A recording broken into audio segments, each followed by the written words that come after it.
वहीं बांदा से सपा प्रदेश महासचिव स्वामी प्रसाद मौर्य का विवादित बयान सामने आया है, जिसमें उन्होंने भारत के बंटवारे के लिए हिंदू महासभा को जिम्मेदार ठहराया है। साथ ही उन्होंने कहा कि इस तरह की मांग करने वाले देश के दुश्मन हैं, जिसके बाद से उनके इस बयान को लेकर लोगों में काफी आक्रोश नजर आ रहा है। इन्हीं तमाम विषयों को लेकर HNN 24/7 ने अंतर्राष्ट्रीय हिंदू महासंघ के राष्ट्रीय अध्यक्ष से बातचीत की। लगातार हम बात करें स्वामी प्रसाद मौर्य किस तरीके से विवादित बयान देते हुए नजर आते हैं। अभी कुछ समय पहले की चर्चा कर लेते हैं। उन्होंने कहीं रामायण की चौपाइयों को लेकर बयान दिया। उसके बाद की बात कर लेते हैं सनातन को लेकर उन्होंने जिस तरीके से टिप्पणी कहीं ना कहीं देखा जाए तो धर्म और समाज के लोगों को आहत करते हुए नजर आते हैं। तो क्या वाकई जो आज का उनका विवादित बयान है, जिसमें उन्होंने साफ कहा है कि भारत और पाकिस्तान के बंटवारे में जिन्ना का नहीं और हिंदू संगठनों का और हिंदू महासभा का और हिंदू के जो कुछ चेहरे हैं उनका इसमें माध्यम रहा है, जिसकी वजह से बंटवारा हुआ। दूसरी बात कर लेते हैं, उन्होंने जिस तरीके से एक ये भी शब्द कहा है कि जो भारत में हिंदू राष्ट्र घोषित करने की मांग करते हैं वो देश के सबसे बड़े माना जाए। जिस तरीके से विवादित बयान देते हुए नजर आ रहे हैं। और स्वयं अगर हम बात कर ले तो कुछ समय पहले स्वामी प्रसाद मौर्य भारतीय जनता पार्टी के साथ दामन से दामन मिलाकर खड़े। अब जब से समाजवादी पार्टी में पहुंचे इस तरीके के विवादित बयान आपको मिल रहे, इसको किस रूप में देखें? आखिर क्या ये है? क्या लोकसभा 2024 का स्टंट है या वाकई कहीं न कहीं इस तरीके की बातें करना जाएगी? इन्हीं सब बातों की चर्चा करने के लिए इस वक्त हम लोग पहुंच चुके हैं अंतर्राष्ट्रीय हिंदू महासंघ के कार्यालय पर। और हमारे साथ इस वक्त इस कार्यालय में अंतर्राष्ट्रीय हिंदू महासंघ के राष्ट्रीय अध्यक्ष सुनील शुक्ला जी मौजूद हैं। आइए उनसे जानते हैं कि जिस तरीके का विवादित बयान है आखिर उस पर उनकी किस तरीके की प्रक्रियाएं हैं। तब सबसे पहले आपका बहुत बहुत स्वागत। धन्यवाद जय जी।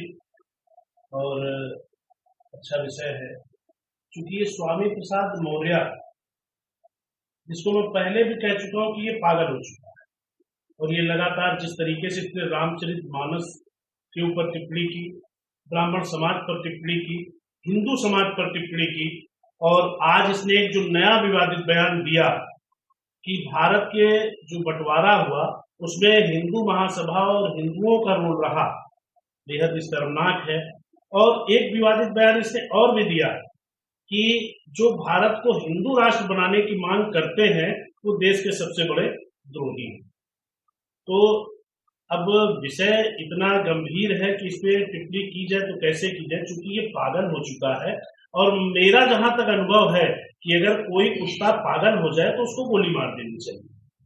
तो सर्वप्रथम तो सरकार से ये मांग है कि ये जैसे जैसे विवादित बयान दे रहा है इसके ऊपर कानूनी कार्रवाई कर और इसको जेल भेज देना चाहिए, जिसकी इसकी राजनीति जो ये TRP बढ़ाने के चक्कर में रोज रोज विवादित बयान देता है ये देना बंद करे।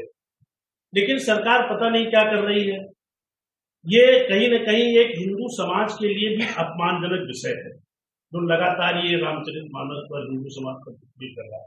और जैसा कि इसने कहा कि हिंदू महासभा का रोल रहा बंटवारे में, तो किसी संगठन का कहां से रोल रहेगा? जब प्रधानमंत्री बैठकर किसी चीज पे एक डिस्कस कर रहे हैं कि हमको ये योजना लागू करनी है, तो एक राजनीति के जो स्तंभ है, जो सीट पर बैठे हैं, उनको ये पावर, मुझे तो ये सोचकर बड़ी एक हंसी आ रही है कि इसने कैसे कह दिया कि हिंदू महासभा का रोल रहा। भाई हिंदू महासभा क्या सत्ता में थी? ये इससे पूछा जाए इस मूर्ख से कि हिंदू महासभा क्या सत्ता में थी कि उसका रोल रहा कि उसने देश का बंटवारा किया? सत्ता में तो नेहरू जी रहे, जिन्ना रहे, तो उन लोगों ने आपस में बैठ के बंटवारा किया। बंटवारे की तो कंडीशन ये थी कि नेहरू और जिन्ना दोनों लोग प्रधानमंत्री बनना चाहते थे, और महात्मा गांधी ने कहा दोनों को खुश कैसे किया जाए, तो दोनों को खुश करने के लिए एक को यहाँ का प्रधानमंत्री बना दो, एक को वहां का प्रधानमंत्री दो, बंटवारा हो गया। और बंटवारे में स्वेच्छा से वहां गए थे मुसलमान और हिंदू, ऐसा नहीं कि यहाँ के सारे मुसलमान वहां चले गए। और आज इसकी देख लीजिए, इन्होंने कहा जो हिंदू राष्ट्र बनाने की मांग कर रहे हैं वो देश के सबसे बड़े द्रोही हैं। तो इनको ये बताइए, आज पाकिस्तान की स्थिति ये देख लें कि वहां पर कितने परसेंट हिंदू और कितने परसेंट मुसलमान थे, और आज कितने परसेंट हिंदू और कितने परसेंट मुसलमान बचे हैं, कितने मंदिर वहां थे, कितने आज बचे हैं। और भारत की स्थिति देख लें, यहाँ पर जो मुसलमान जितने परसेंट थे वो बढ़े हैं कि घटे हैं। और अगर हिंदुस्तान किसी तरीके से, जैसे कुछ मुसलमान जो बड़े चेहरों पर हैं, 20-20 कमांडो लेकर घूमते हैं और बताते हैं ये देश सहिष्णु हो चुका है, यहाँ रहा नहीं जा सकता, यहाँ सुरक्षित नहीं है। अरे सुरक्षित यही हो, आज पाकिस्तान की स्थिति देख लो, लोग रोटी के लिए मुस्ताद हैं, बड़े बड़े नेता वहां परेशान हैं। जहां मुसलमान बढ़ा है वहां पे समस्याएं उत्पन्न हुई हैं। इस स्वामी प्रसाद मौर्य को बताएं कि इसको भी जरा पाकिस्तान भेज दिया जाए, ये जाए और वहां भी इस तरीके के बयान देकर देखे, इसको कुत्ते की तरह अगर दौड़ा के वहां की जनता न मारे तो मेरा नाम बदल दिया जाएगा। तो अभी आपने देखा कि किस तरीके से स्वामी प्रसाद मौर्य के विवादित बयान का पलटवार करते हुए राष्ट्रीय अध्यक्ष सुनील शुक्ला जी नजर आए। वीडियो जर्नलिस्ट मंगल पांडे के साथ मैं जय त्रिपाठी, HNN न्यूज, लखनऊ।